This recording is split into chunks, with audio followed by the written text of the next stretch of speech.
Assalamu alaikum. Welcome to Ruxana Foundation's YouTube channel. Today we'll be discussing about normal GI embryology and the anomalies associated with. Gut is formed through three parts, the first being foregut, that extends from esophagus to duodenum at the level where ampulla of Vetter opens.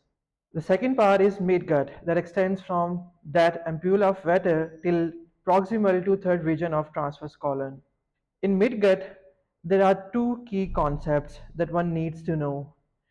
At sixth week of development, there is physiological herniation of gut contents outside of the body. And at 10th week, that herniation goes back into the abdomen through a rotation of 360 degrees. 260 degrees counterclockwise happens first, and then the remaining 180 degrees happens a week later. And because of this herniation and the gut going back into the abdomen, there are various anomalies that take place, as we will discuss further. The third part is hindgut, that extends from distal one third of transverse colon to the level above the pectinate line. As far as the abdominal wall development is concerned, it is found by the closure of several folds. And when an anomaly happens during the closure, several defects are originated. The first one of those defects is gastroschisis. Gastroschisis is para-umbilical herniation of abdominal contents, and it is not covered by any layer, any peritoneum, amnion, or skin. The key concept that should be highlighted in terms of gastroschisis is that it is not associated with any deformity, other deformity, or any syndrome. For omphalocele, there is herniation of abdominal contents through umbilical ring. Please note that for gastroschisis, the herniation happened through the lateral defect, that is the para-umbilical defect. In omphalocele, the herniation happened through the umbilical ring region. For omphalocele, the herniation happened through umbilicus. For omphalocele, the herniation happened through umbilicus. And omphalocele is covered by peritoneum or amnion, and it is associated with certain defects like trisomies 13 and 18 and Beckwith-Wiedemann syndrome. The next abnormality is congenital umbilical hernia. This herniation also happens through the umbilical ring region, but this is associated with Down syndrome. And this herniation is covered by skin, not by peritoneum or amnion. And it happens during times of increased intra-abdominal pressure. As far as step 1 is concerned, you need to know that small defects close spontaneously, and for large defects, we need a surgical closure for the defect. And for large defects, we need a surgical closure. The next topic is tracheoesophageal anomalies. Now, if you look at this picture, the normal tracheal and esophagus anatomy shows complete patency. There is no stenosis or atresia.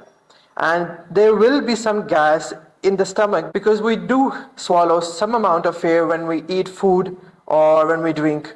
In terms of pure esophageal atresia, you can see that in the middle of the esophagus, it doesn't have to be in the middle, it can be anywhere along the esophagus. There happens to be a constriction that does not allow the food to go to the stomach and further into the GI tract. But in this type of tracheoesophageal anomaly, there will be no gas in the stomach. Now the concept here is that although we do swallow some amount of air during eating or drinking, this atresia has no connection with trachea.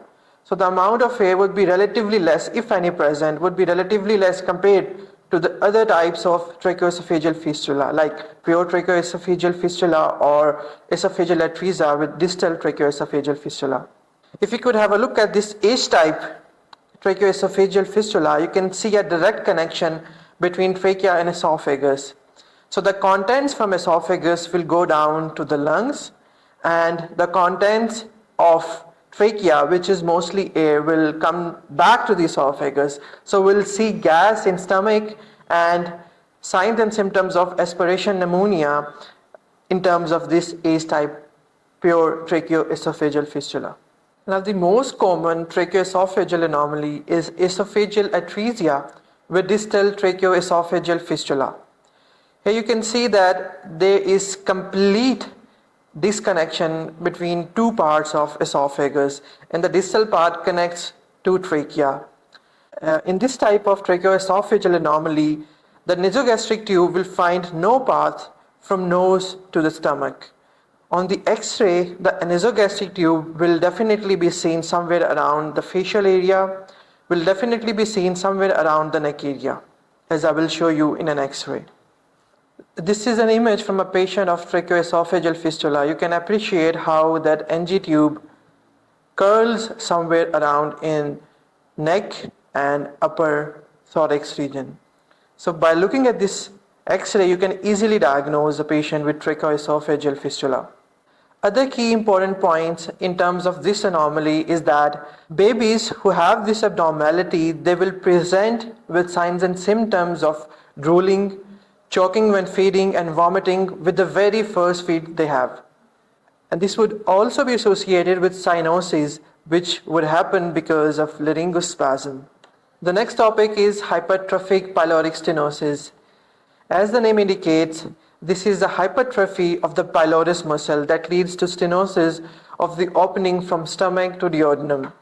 This image shows a clear-cut hypertrophic pylorus muscle with a very narrowed passage. This is the most common cause of gastric outlet obstruction in infants, but this happens with a different timeline compared to tracheoesophageal fistula. This happens when a baby is around 2 to 6 weeks of age. And because there is no connection between the stomach and duodenum, the bile would not find any way from duodenum into the stomach, and the bile is actually secreted in the second part of duodenum. That's why the vomiting associated with this anomaly would be non-bilious. And peristalsis would be quite visible even on external examination, and we might even see a palpable mass on palpation of the epigastric region.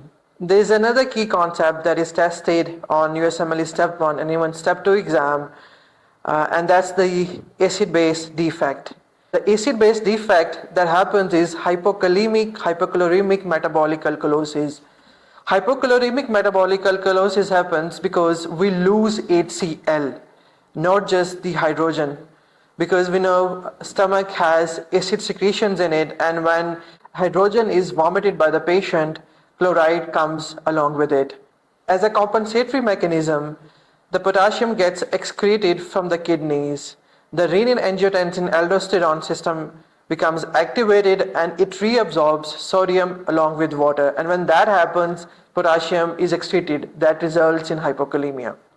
We can diagnose hypertrophic pyloric stenosis with an ultrasound that would show thickened and lengthened pylorus.